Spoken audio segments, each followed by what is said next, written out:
大人，大人，干什么呀？你们这是？老爷就不能有点自己的时间吗？大人，舅老爷的库银被盗了。你说什么？银库被盗了？不仅被盗了3万两银子，还有1000担的粮食，也被那帮人分给了灾民。待卑职得到消息赶到码头时，那帮人已不知去向。消消气！这些刁民，这是要造反呢！去看看。老爷，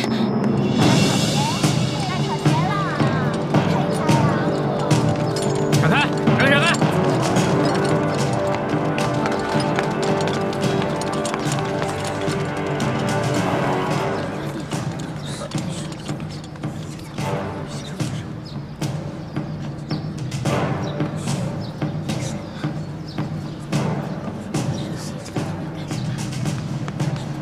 老爷，老爷，老爷！哎呀，你慌什么？老爷好着呢，小心你肚子里的孩子，慢慢说。棍儿和那几个商人被人给绑了。啊？看看去。走。棍儿啊，知道轻点。棍儿啊，这是哪上当了？怎么不起来？这人怎么了？啊，哪个不要命的干的？你到底出啥事儿了？你倒是说话呀！你别吓我！你这是怎么了？来，先起来说啊，先起来！别碰我！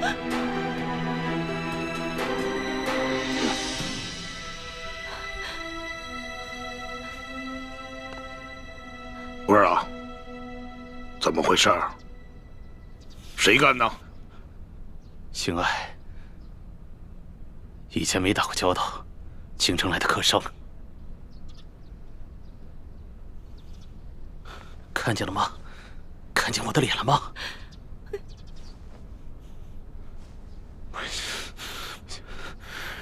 让我抓到他！我扒了他的皮！刘德昭，这事儿你必须得给他做主。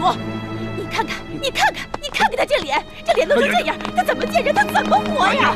你什么时候受过这样的委屈？什么时候被人这样欺负过？我跟你说，这事你要是不给他做主，我跟你说，以后你就甭想来这个没有。好了，成何体统啊！有事回家说去。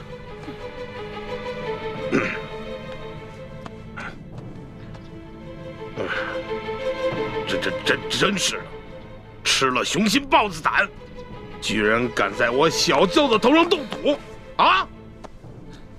若是让本官抓住，非得给他碎尸万段了，扒了他的皮，给我喂狗去！你听见没有？喂狗！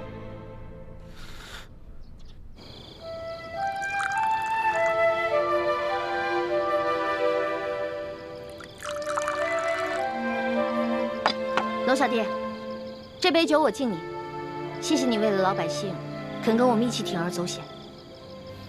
老大，这杯酒应该是我敬你和你大哥才对。要不是你们兄妹俩的话，我还不知道有多少大清的子民要惨遭刘德昭和这些贪官污吏的迫害。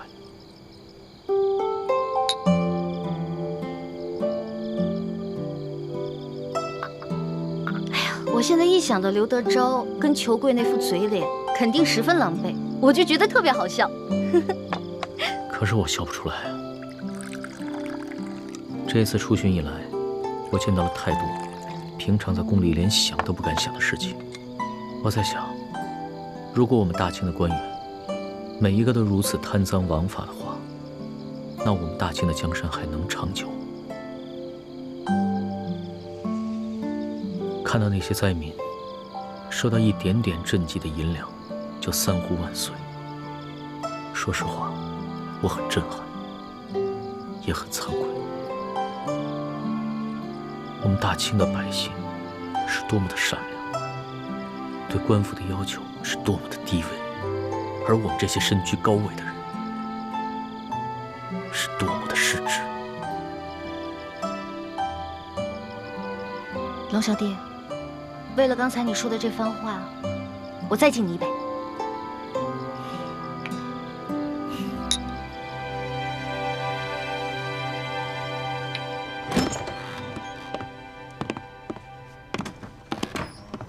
易欢呢？康熙心情大好，拉着易欢陪他喝酒。他们现在正在院中饮酒赏月呢。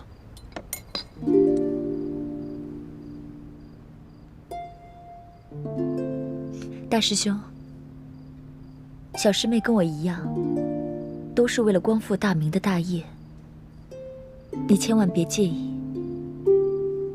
我知道，我会克制我自己的。太子，其实这次的行动我是一直不同意的，但是你却一意孤行。一来你们出生入死，倒是帮康熙收买了民心；二来你在康熙面前暴露的太多了。虽然康熙表面上嘉奖于你，但是内心也难免不会对你和易欢起疑心啊。我明白，但是我别无选择。康熙身为大清的皇帝，为了灾民都可以去冒险一搏。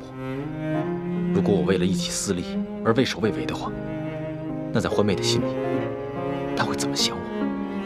易欢怎么想你和康熙，这并不重要。你所做的那么多，难道就是为了讨一个女人的欢心吗？你别忘了你的身份，你是大明最后一个太子。我没忘，我也不是为了讨易欢一个人的欢心。六师傅，就如康熙为那些饿死的灾民落泪一样，那是他身为当今天子的良知。而我作为大明最后一个太子，如果连这点良知都没有的话，那我还有什么资格去跟康熙争这个天下？师父，大师兄说的对，正因为他是大明的太子，他才必须心怀天下呀。幼稚！这古往今来，有谁打天下靠的是妇人之仁？想要心怀天下，那我问你，你怀的是谁的天下？是爱新觉罗的天下，是大清的天下。你想要心怀天下，就必须要先打下天下，你才有这个资格。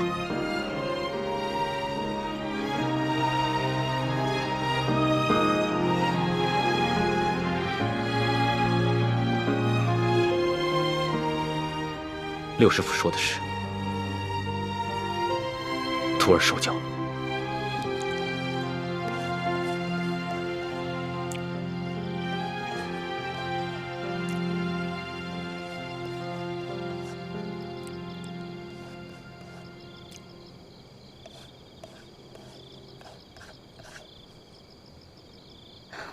龙小弟，你可认得此字？这不就是龙字吗？那你可知此字何意？老大，你是要考小弟的学识吗？那小弟可能会比老大你强上那么一点点。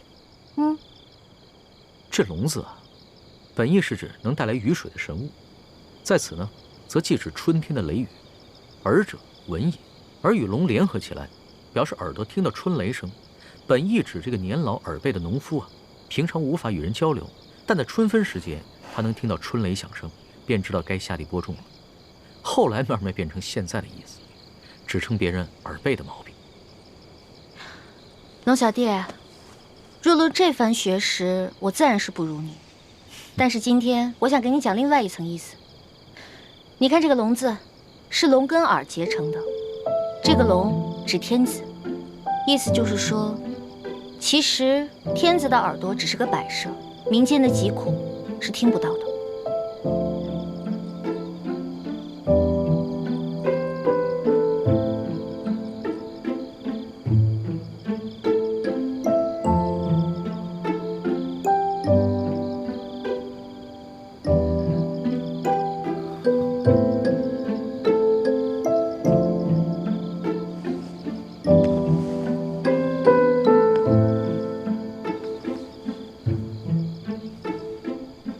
多谢老大指点，对小弟来说，犹如醍醐灌顶，顿生觉悟。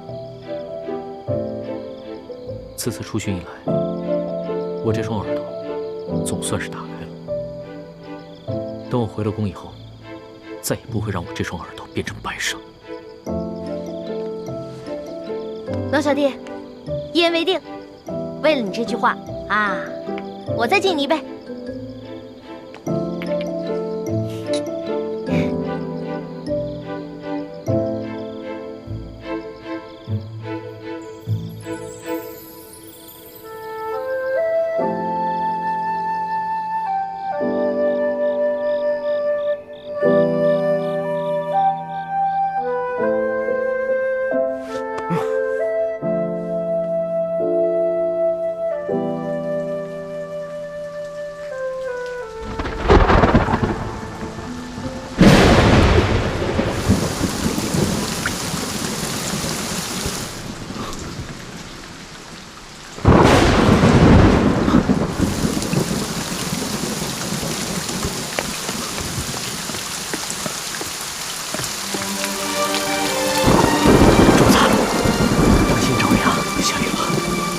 下去了。哈哈哈！最近雨势还挺大。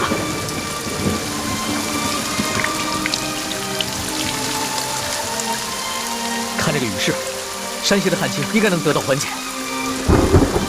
这都是主子您宅心仁厚，感动了上苍，所以上苍才降下甘霖，拯救万民呐。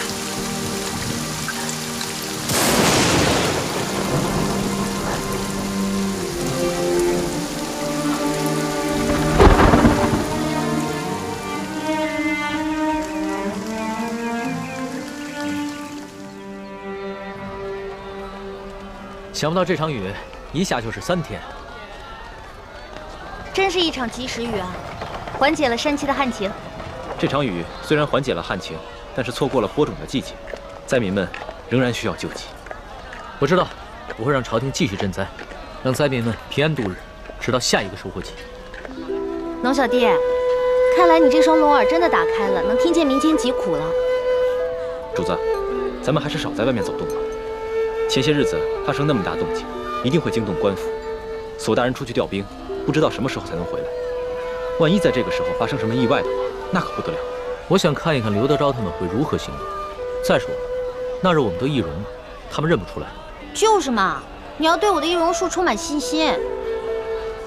主子，你看现在街道上，这个灾民比以前少了很多，多半是他们领到了钱粮，又看到旱情得到了缓解，所以都回家去了。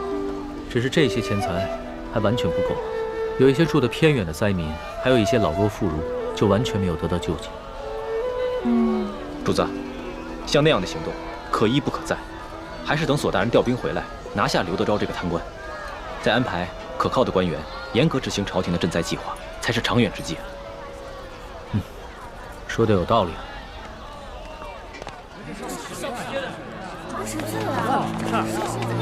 我跟你说，听说前些天有人在码头上给灾民们分粮分银。哎，龙小弟，咱们都成了官府通缉的江洋大盗了。多亏了他们呀！怎么会像是田美呢？活菩萨呀！对呀，是呀，就是。哪怕是活菩萨，现在都4缺难保了。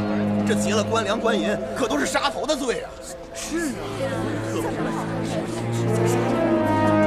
就咱们老百姓啊，最可怜了。逆来顺受是个死人，这官逼民反还是个死啊！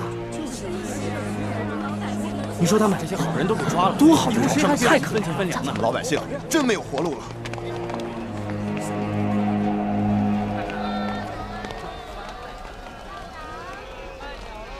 待我回宫之后，一定要将刑部那些盗案发回重审，只有那些真正打家劫舍的盗案，才判死罪，而那些被无良贪官逼得走投无路的囚徒，全部从轻发落。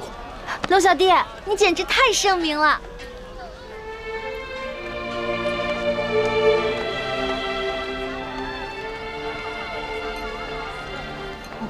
怎么了？他不过是随口一说，你还当真了？你就这么容易被他感动了？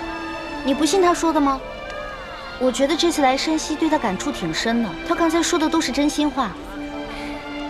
只怕他的真心不过是一时头脑发热。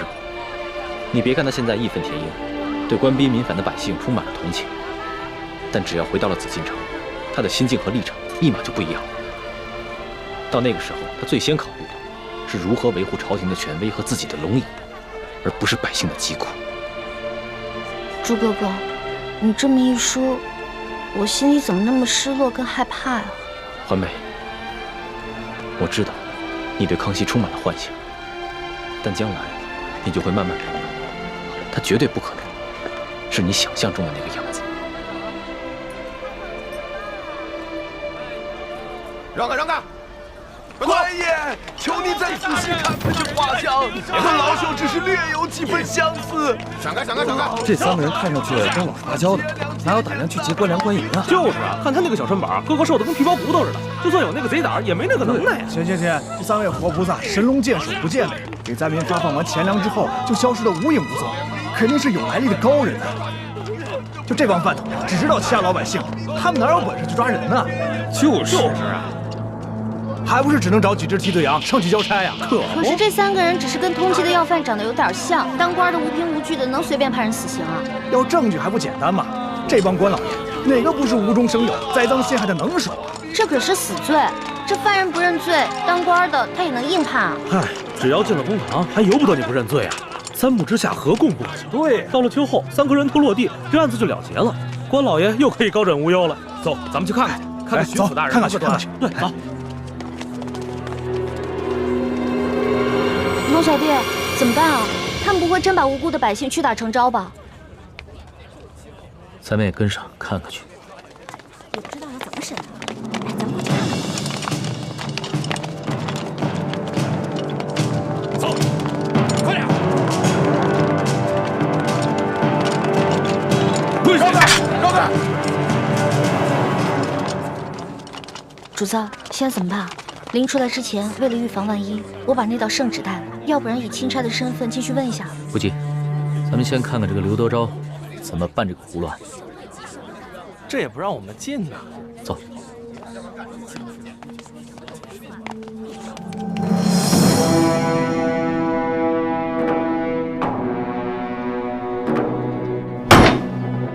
王13、胡二狗、谢大牛，你们说你们并未劫粮劫银，可是为什么从你们家中搜出了失窃的官银跟粮食？讲！大人呐，小老儿实属冤枉啊！那些粮食和官银，不是官府赈灾分给咱们灾民的吗？那夜在码头取了好些个灾民，每人都分到了1斗粮食和1锭银子啊！大人，大人，小人更冤枉啊！那夜小人听说有活菩萨要在码头上给灾民们分钱分粮，本想赶着去的。不料小人的娘子摔了一跤，把怀了3个月的孩子划掉了。等小人安顿好娘子，赶到码头，银子和粮食早就分光了，活菩萨也不知去了哪里。小人的家中穷的只剩下4面墙了，也不知差爷们怎会在家中送出这些粮食和1锭银子来。大人，大人，小人冤枉的。小人那日夜里在家照顾病重的老娘，赶去码头也去得晚了，什么都没分到。哦，今早有人拿着画像在小人家门口望了几眼，问了小人几句话，随后那人便送了小人1袋粮食和1锭银子。小人正感激不尽，赶紧去给我那快饿死的老娘熬粥。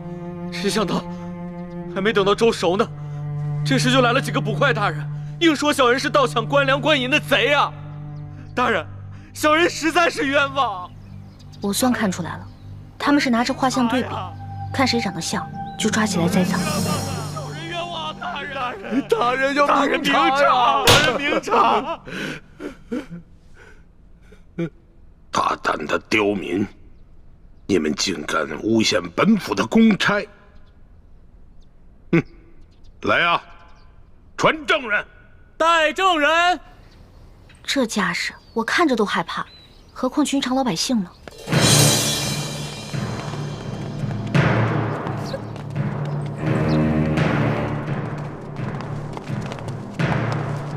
参见大人。好了，都起来吧。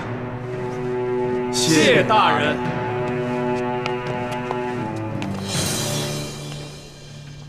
主子，他们脸上那些墨汁啊，是我之前加过药的。要是想洗掉的话，除非搓掉1层脸皮，不然的话1个月都别想洗掉。这些梁上丝毫没有吸取教训，脸上的字还在，却又在陷害无辜百姓了。他们竟然如此不知悔改，将来我便命人将这些字刺在他们脸上，除非他们撕掉脸皮，要不然一辈子都洗不掉。真的？那就太痛快了，这就叫做恶人自有恶人磨。你什么意思啊？我也是恶人。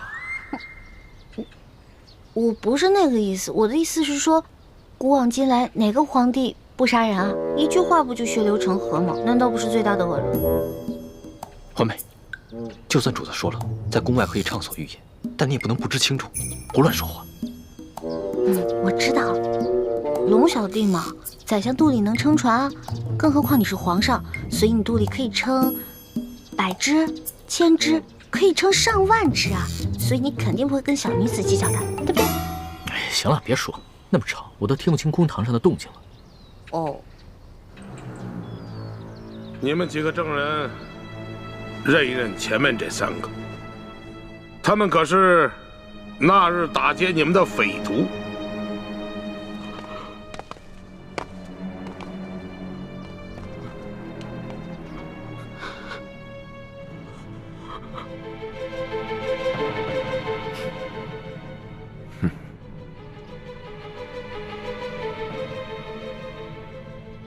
没错，大人，就是他们。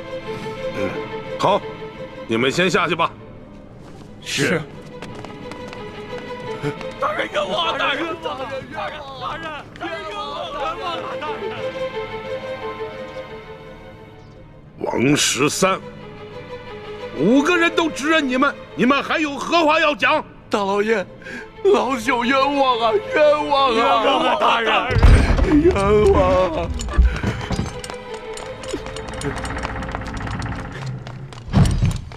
大人，这是我等从那3人家中搜出的迷药。这些迷药和迷刀府中守卫的那些完全一样。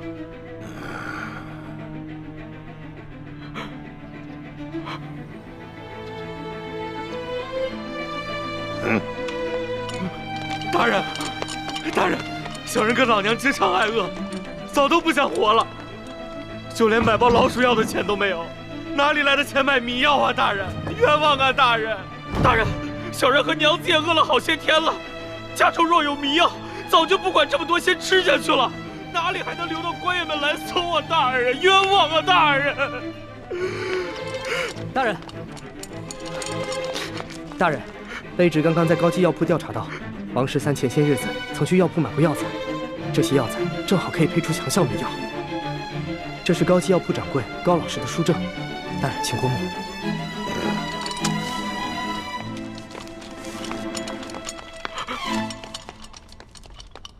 哎呀，谢大牛、胡二狗，你2人没钱买迷药，那这药一定是王13配好后送给你2人的，对吧？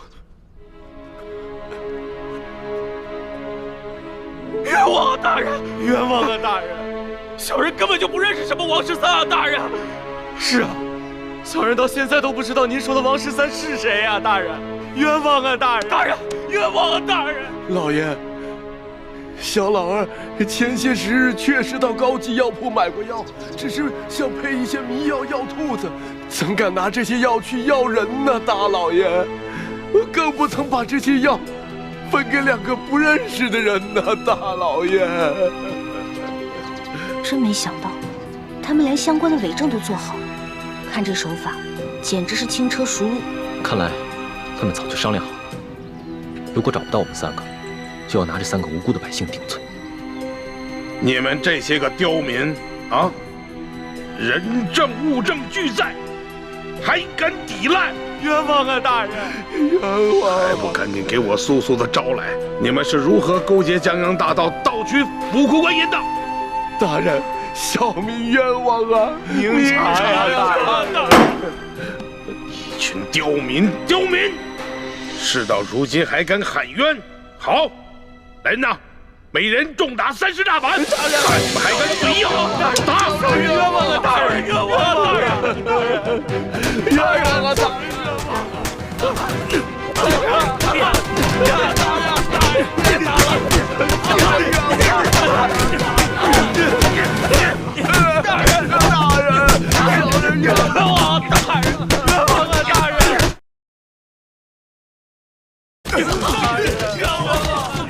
这个苦官，看来刘德昭是铁了心要将这3个百姓屈打成招了。主子，我实在看不下去了，我必须要阻止他们。我眼下好歹也是奉旨查处书剑一案的钦差大臣，纵然无权过问山西的地方政务，但刘德昭应该也不敢把我怎么样。这样吧，你先去击鼓鸣冤。是。大人，大人，你干什么呢？要干什么？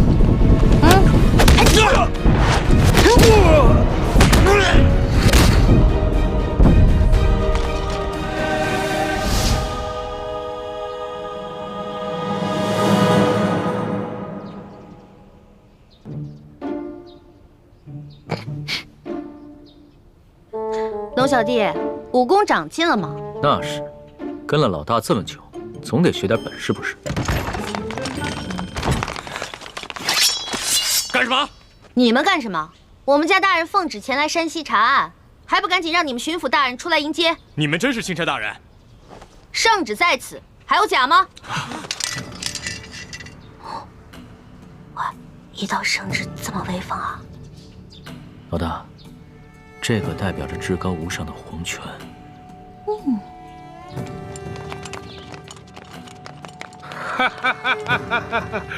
龙大人，刘德昭恭迎钦差大人。早就听说龙大人到了舒大人的府上，本该前去拜会，只是公务繁忙，实在是走不开呀。早有耳闻啊，这山西旱情严重，刘大人一边忙着赈灾，一边忙着缉捕盗匪，确实是忙得很呐。龙大人此次来奉旨调查舒大人遇刺一案，不知办得怎么样了？今日龙大人来，可是想让本府助你一臂之力？确实是需要巡抚大人相助之处啊。本府定当全力配合。不过龙大人，你也看到了，本府现在正在审理一起盗匪之案。不如这样，龙大人先暂时去我的后堂歇息，待本府办完此案之后，再到后堂听龙大人通报舒总兵遇刺一案的案情如何？刘大人，这3天前夜里发生的重大盗匪案，没想到今日就抓到了匪徒，刘大人的办案效率实在是让我钦佩。刘大人，不知本钦差是否可以在此旁观刘大人审案呢？龙大人呐，你不过是奉旨来查办舒总兵遇刺一案的，这盗匪之案呢，与舒案呐，没有任何之相关联。哎呀，若是要旁听的话，不太合适吧？刘大人，本钦差只是旁观而已，绝不干扰刘大人办案。再说了，等本钦差回了宫以后啊，这皇上问起在山西的见闻，我也好将刘大人的这高效办案的美名上达天听啊！哎呀，龙大人若是执意要旁听的话，那就堂上请。请。请。刘大人，这3个就是劫银劫粮的盗匪吗？不错，现下人证物证俱在，可是他们抵死不招。大人，老朽实属冤枉啊！大人，刘大人，不知有何人证物证，可否给本钦差瞧瞧？龙大人，你可是奉旨前来查办舒总兵遇刺一案，好像这个案子与你的案子没有任何关系吧？你只静静的旁观就好了。这具体的案情，本府无可奉告。王13、谢大牛、胡二狗，你们现在可愿招了？冤枉啊！大人，冤枉！小民冤枉啊！好一帮刁民，看来不动大刑，尔等是不会招供的。来呀！大刑伺候！大人饶命啊！大人，冤枉啊！大人，冤枉啊！冤枉啊！大人，饶命啊！如今人证物证俱在，你们是抵不了赖的，还是老老实实的招认了吧，免得再受这皮肉之苦。大人，老朽自打进了这个公堂，我就知道我不可能活着出去了。老朽经不起如此大刑，老朽冤诏啊，大人！胡二狗、谢大牛，你们呢？小人冤枉啊，大人！王十三，你就先招吧。大人，我招。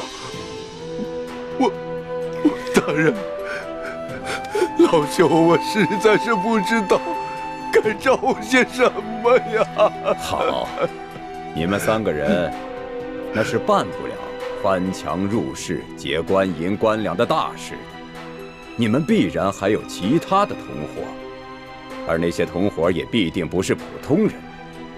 那些人应该是盘踞在牛角寨上的潜明余孽，才会如此的胆大包天，是不是啊？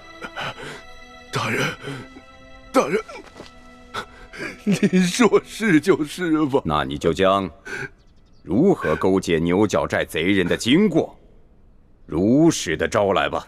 这经过，大人，老朽年老昏聩，这经过我实在是记不清了，就以大人调查的为准吧。好，那么你再想想，你又是如何联系胡二狗和谢大牛，去给牛角寨的匪徒做接应的？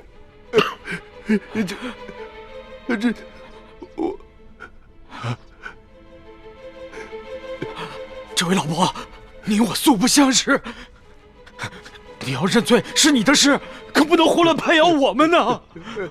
前日我家娘子刚刚流产，还等着我回去照顾她呢。这位老伯伯，我家里还有瞎了眼的老娘等我回去照顾，这盗抢官粮官银可是死罪啊！大人，大人，老朽无儿无女无家产，我死不足惜。可是我与这2位小兄弟素不相识，你要让我胡乱指证，小老儿我心里实在是不安呐。看样子你还是没想明白呀。来人呐，在，让他清醒清醒。大人，大人，老朽冤诏，冤诏啊！大人，这案情经过，您比老朽更清楚，就请你们代老朽写下供词，让老朽画押便是啊。这就对了。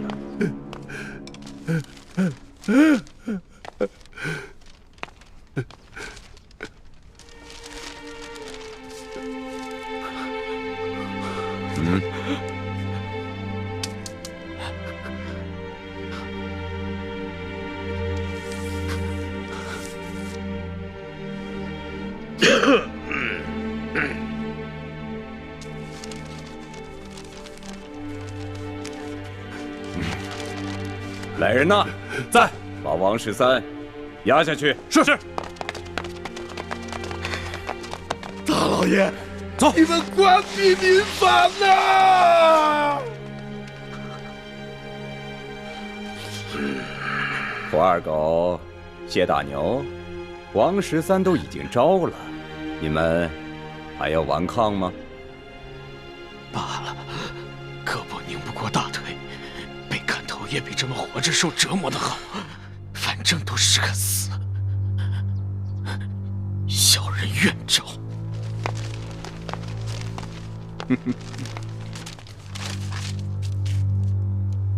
有劳大人转告小人娘子，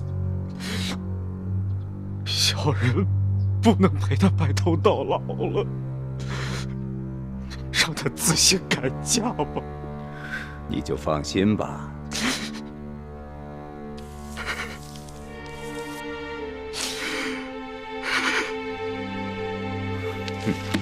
来人，在，把胡二给我带下去。是。走。哎呀，谢大牛，就剩下你一个人了，怎么着啊？你们这些狗官，简直丧尽天良！就算你们有本事瞒得过朝廷，瞒得过皇上，你们也瞒不过老天爷！住口！来人，把他的嘴给我塞上！是。慢着，贼什么嘴呀？他不是愿意骂吗？你让他骂。谢大牛，我告诉你，皇上远在紫禁城里，你就是把喉咙骂破了，皇上也听不见。现在呢，我就给你一次机会，你是直接画押呢，还是领教我这堂上诸般的刑法之后再画押呢？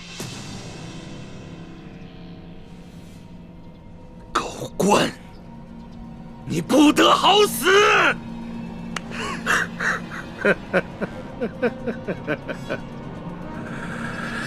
动刑！慢着，不能动刑。刘大人，想不到如此一起惊天大案，你们居然是如此办理的，真是让本钦差大开眼界。龙大人，有些事情你是不知道的。此地民风向来是彪悍奸诈，这几个人装出一副可怜的模样，不过是想博取龙大人的同情罢了。尤其是这个谢大牛，他爹曾是牛角寨上前明余孽中的一员，前2年刚被判了腰斩，而且那起案子就是谢大牛他娘亲自出手的。可是我实在没有想到啊，如今他谢大牛长大了，仍然与这牛角寨暗中勾结。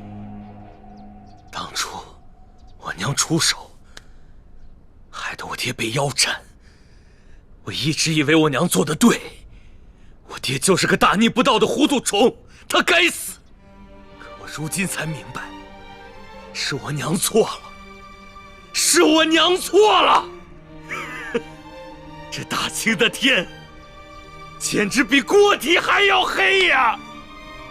这百姓就该反！住口！住口！龙大人，你听见了吧？你看见了吧？此人果然是前明的余孽呀！他勾结山匪，打劫官府的库银。即便是他不招供，就冲他刚才那番说辞，本官也可以判他个斩立决！斩立决！刘大人，若不是你们软硬兼施、诱供逼供，这谢大牛又何至于恶言诅咒朝廷？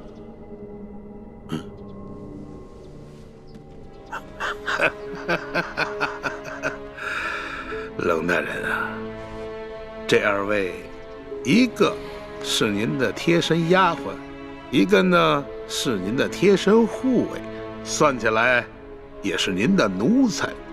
可是你今天看看，他们2个竟然敢在公堂之上对本府出言不逊。龙大人，你平时对你的手下是不是未免太放纵了一些啊？刘大人，这公堂之上虽应分尊卑，但更应该论国法。你这个审案的手段，的确让人无法苟同啊！龙大人，这说起来，你虽然乃是一个奉旨办案的钦差，不过是官拜5品，比起我这2品的大员来说，似乎是还低了这么几级吧。而且这圣旨上写的是明明白白，你龙大人是来办理舒总兵遇刺一案的。龙大人啊，你这干涉我地方的刑案，恐怕是不合体力吧？刘大人，下官的官职是比你低，可是你就不怕下官回了京城以后，向皇上交旨之时弹劾你吗？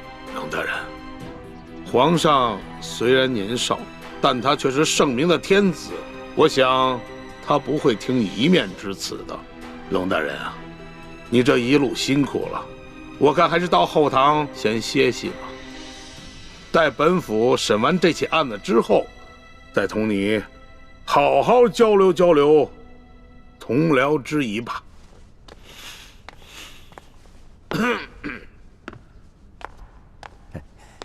龙大人，请随下官到后堂歇息吧。慢着，你们可知我乃是？龙大人还有什么话要说吗？主子，要不然您把密旨拿出来给刘大人看看吧。密旨？对啊，皇上不是给您下了一道密旨吗？让您调查舒总兵一案之时，顺便督查一下山西赈灾情况以及地方官员官风吗？哎呀，龙大人啊，实在没有想到啊，龙大人身上还有皇上的密旨啊！不知皇上的密旨现在何处啊？可否让本府看一看？这密旨？这密旨啊，让奴婢小心翼翼地藏在行李箱里了。主子，要不然您随奴婢回去取一趟吧。也好，刘大人请稍等一下，下官这就去取。那个龙大人，是否让本府派一队兵士护送啊？不必了。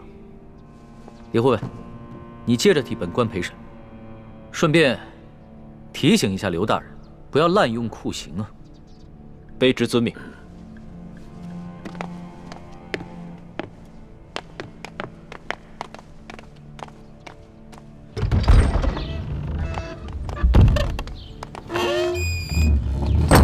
老大，现在怎么办？如果咱们拿不出密旨的话，刘德昭一定会说我们假传圣旨，到时候必定跟我们翻脸，那3个人就死定了。尤其是那个谢大牛，不死也得残废啊！哎，事到如今，只能造一封假的密旨喽。伪造密旨？这个刘德昭身为山西巡抚，又加兵部侍郎衔，乃2品大员。即使他不知道你长什么样，你的字他总归认识吧？老大，你疯了吧？这是我首次微服私访，毫无经验。我没有带上玉玺，也没有带上书写圣旨的龙文黄卷啊。万事都有变通的嘛，龙小弟。这个密旨肯定不能正式的写在龙文黄卷上啊。我们把宫里御用的花笺，加上你的御笔亲书，还有玉玺印鉴拿出来给他看，肯定能唬住他了。不是，可问题就在于没有玉玺啊。我可以帮你搞定啊，我照着你圣旨上的玺印刻一个不就得了？你还会刻章啊？那当然了。老大，我18般武艺样样精通，医药赌蛊、机关杂耍、金石篆刻都不在话下。走吧。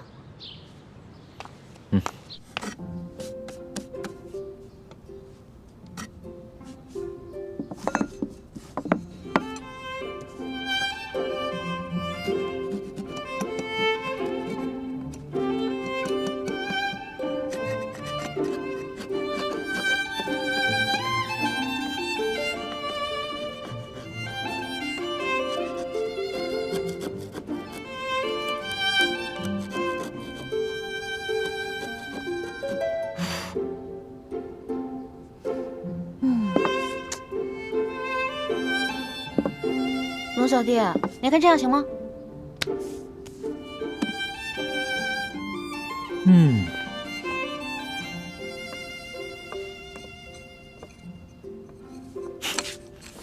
老大，你这个篆刻的功夫果然和你的武功一样，不能深究啊。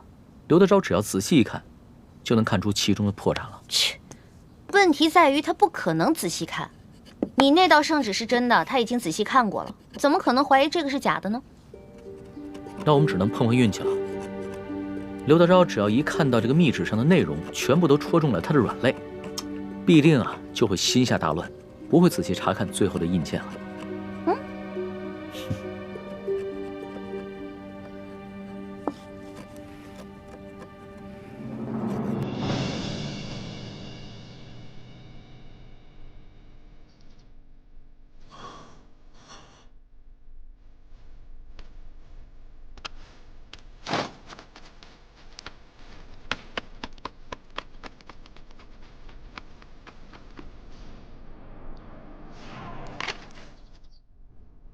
李护卫，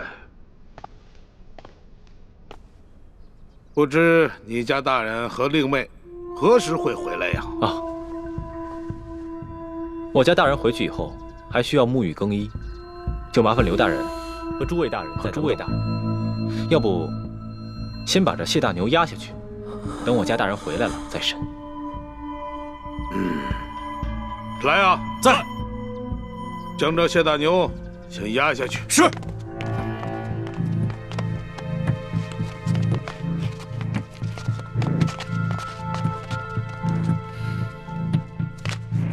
李护卫，不知你家大人是哪一年考取的功名，出自谁的门下？我家大人身份尊贵，恕卑职无可奉告。好，身份显赫，好啊！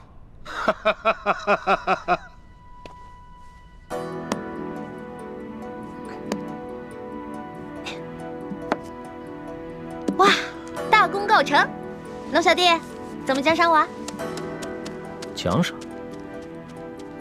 伪造官印已是杀头的大罪，这伪造玉玺是要诛九族的。龙小弟，什么意思啊？过河拆桥？我可是奉旨造假。我跟你开玩笑的。论到杀头的大罪啊，这几天我龙三犯的可不比你少。只不过老大，我真的很好奇，你到底是从什么地方来的？为什么会有这么多特殊的技能？我就是一个江湖混混啊，江湖小混混，自然要学得多一点，不然怎么混得开啊？对吧？相比于刘德昭啊，你更是让我大开眼界。亏你技艺不精，这个玉玺呢，你伪造的不能到以假乱真的地步，要不然的话，那可真就天下大乱了。龙小弟，我是不是做了什么忌讳的事儿啊？从此在你心里就记了我一笔了？没事儿，这要是别人呢，伪造玉玺，不管出于什么原因，我都不会轻饶了他。但是你嘛，我知道，你虽然天性顽劣，但是你一定不会做出什么让我不可原谅之事。虽然你嘴上这么说，但是我知道，在你心里已经对我有防备了。早知道我就不出这个馊主意了，另外想办法救那3个百姓啊。反正呢，我已经打定了主意，这次回宫以后，就一辈子把你拴在我身边，这样的话，你就不会犯下什么连我都保不住你的重罪了。我才不要在那个像金笼子一样的紫禁城里坐牢呢。君无戏言，记住我刚才说的话。可是你现在已经不是皇上啦，你是我的龙小弟啊。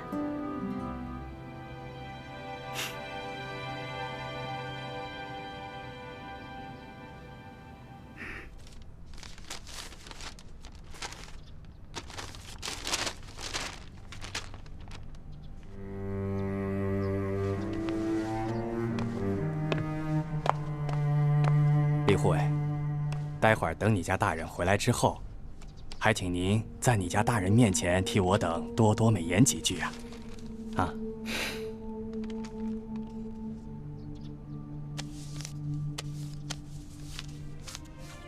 好说，好说。多谢。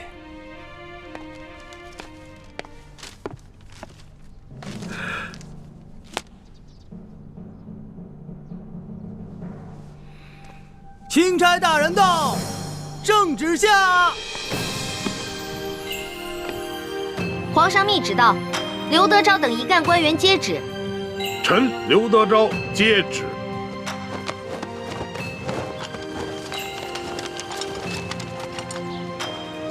奉天承运，皇帝诏曰：着龙三为钦差大臣，在查办舒总兵遇刺案之时，监督查访山西赈灾之详情，以及地方官员之官风政绩，如实禀报，不得有误。吾皇万岁万岁万万岁！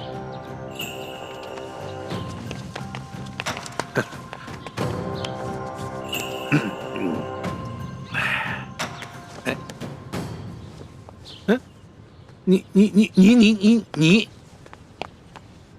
刘大人，这皇上的密旨可都听到了。这临出宫前啊，皇上再三叮嘱，一定要详查山西的赈灾详情，以及地方官员的官风政绩。那就有了各位大人多多配合了。哎呀，龙大人您就放心，我等自当竭尽全力的配合龙大人。龙大人这一路实在是辛苦了。这舒总兵的府邸的位置这么偏僻，而且呢，设施呢又这么简陋，实在是委屈龙大人了。龙大人是这样啊，如果龙大人您不嫌弃的话啊，毕府呢有一个小小的别院，而且环境十分之优雅，出行呢十分之便利。大人可否考虑移驾到小院暂住啊？多谢刘大人的美意。只不过啊，这皇上下旨让下官巡查当地的官风，你我不适合走得太近，只怕别人容易多说闲话，对你我都不利啊。哎呀，龙大人，你看你啊，自京城远道而来，那是翻山越岭啊，太辛苦龙大人了。你看啊，你既然到了这里，那怎么着也得让我们这些地方的同僚尽一尽地主之谊吧。主子，咱们这几天在舒府，天天粗茶淡饭，嘴里都淡出鸟来了，不如就看看这刘大人有什么好东西招待我们。鸟的，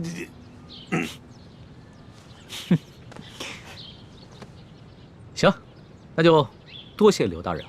龙大人，请，请，请。